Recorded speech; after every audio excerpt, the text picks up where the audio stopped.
जय श्रीमन नारायण दोस्तों। महाकुंभ मेले के कथा। महाकुंभ में अमृत स्नान का क्या महत्व है? अगर आप अभी तक स्नान के लिए नहीं जा पाए हैं तो बता दें, 26 फरवरी तक मौका है। आप कभी इस बीच स्नान के लिए जा सकते हैं।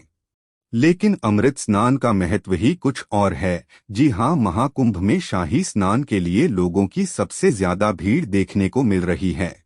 तीसरा शाही स्नान लास्ट जनवरी तक आयोजित होगा। अगर आप इसमें नहीं जा पाएंगे तो 3 फरवरी के दिन भी जा सकते हैं। ये अमृत स्नान बसंत पंचमी के दिन किया जाएगा। बसंत पंचमी का पर्व माता सरस्वती को समर्पित है। बता दें, इस साल बसंत पंचमी 3 फरवरी को मनाई जाएगी। इसी दिन महाकुंभ का आखिरी अमृत स्नान किया जाएगा। पहला अमृत स्नान 13 जनवरी को था और दूसरा अमृत स्नान मकर संक्रांति यानी 14 जनवरी 2025 को था। प्रयागराज में पूरे 12 वर्षों बाद महाकुंभ का मेला लगा हुआ है, जिसका शुभारंभ 13 जनवरी से हो चुका है। ऐसे में यहाँ जान लीजिए कि महाकुंभ मनाने के पीछे की पौराणिक कथा और महत्व क्या है।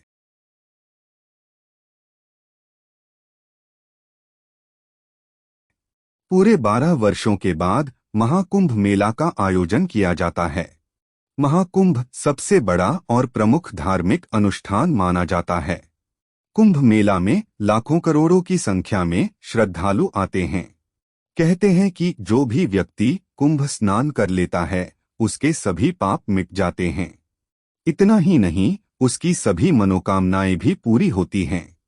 महाकुंभ के दौरान विशेष पूजा अर्चना, यज्ञ और अन्य धार्मिक अनुष्ठान आयोजित किए जाते हैं। संगम नगरी प्रयागराज में 13 जनवरी 2025 पौष पूर्णिमा से महाकुंभ की शुरुआत हो चुकी है। तो चलिए अब जानते हैं कि महाकुंभ मेले के पीछे की कहानी क्या है।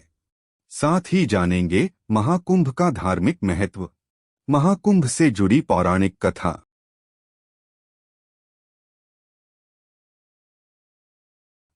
पौराणिक कथा के अनुसार जब देवताओं और असुरों के बीच समुद्र मंथन हुआ था, तब समुद्र मंथन के दौरान भगवान धन्वंतरी अमृत कुंभ यानी कलश लेकर प्रकट हुए। देवताओं के संकेत पर इंद्रपुत्र जयंत अमृत से भरा कलश लेकर बड़े भागने लगे और असुर जयंत के पीछे भागने लगे। अमृत कलश की प्राप्ति के लिए देवताओं और दैत्यों के बीच 12 दिन तक भयंकर युद्ध हुआ। माना जाता है कि देवताओं का एक दिन मनुष्य के 12 वर्षों के बराबर होता है। इस युद्ध के दौरान जिन जिन स्थानों पर कलश से अमृत की बूंदें गिरी थी, वहां कुंभ मेला लगता है। अमृत की बूंदें इन 4 जगहों पर गिरी थी: प्रयागराज, हरिद्वार, उज्जैन और नासिक। इन चारों स्थान पर कुंभ के मेले का आयोजन किया जाता है।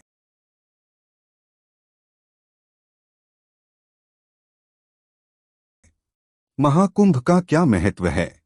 महाकुंभ में स्नान करने से व्यक्ति के सभी पाप धुल जाते हैं। इतना ही नहीं, कुंभ में स्नान करने से मोक्ष की प्राप्ति भी होती है।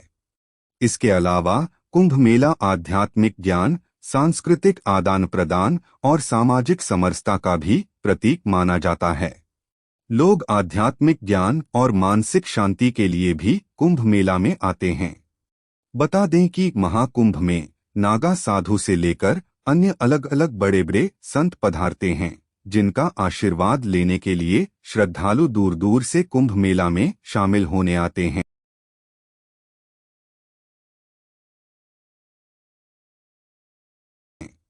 क्या डुबकी लगाने से धुल जाते हैं सारे पाप? हर भारतीय को एक बार महाकुंभ तो जरूर जाना चाहिए। उन्होंने कहा, करीब 144 साल बाद सूर्य और बृहस्पति के गोचर से ऐसा अद्भुत संयोग देखने को मिल रहा है, जिसकी वजह से उत्तर प्रदेश के प्रयागराज में महाकुंभ मेले का आयोजन हो रहा है। इसलिए हर व्यक्ति को एक बार महाकुंभ तो जरूर जाना चाहिए। इसके बाद वो कहते हैं, कुंभ में स्नान करने का अर्थ ये नहीं कि आप अपने हर कर्मों को धो रहे हैं। एक दिन के लिए कुंभ जाकर और वहां डुबकी लगाने से पाप नहीं धुलते।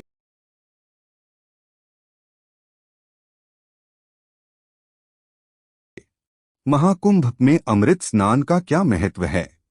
अगर आप अभी तक स्नान के लिए नहीं जा पाए हैं तो बता दें कि 26 फरवरी तक मौका है। आप कभी भी इस बीच स्नान के लिए जा सकते हैं। लेकिन अमृत स्नान का महत्व ही कुछ और है। जी हाँ, महाकुंभ में शाही स्नान के लिए लोगों की सबसे ज्यादा भीड़ देखने को मिल रही है। तीसरा शाही स्नान लास्ट जनवरी तक आयोजित होगा। अगर आप इसमें नहीं जा पाएंगे तो 3 फरवरी के दिन भी जा सकते हैं।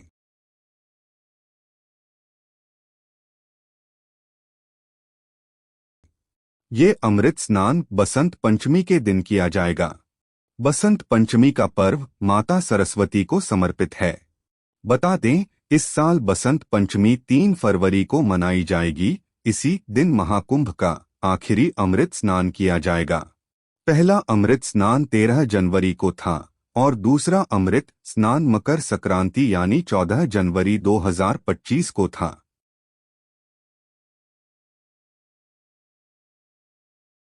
तो दोस्तों, आज की इस वीडियो में महाकुंभ मेले की कथा आपको कैसी लगी, हमें कमेंट बॉक्स में लिखकर जरूर बताना। और चैनल पर नए हो तो चैनल को सब्सक्राइब कर देना और वीडियो को अपने दोस्तों और परिवार वालों को जरूर शेयर करें। जय श्री कृष्णा, राधे राधे।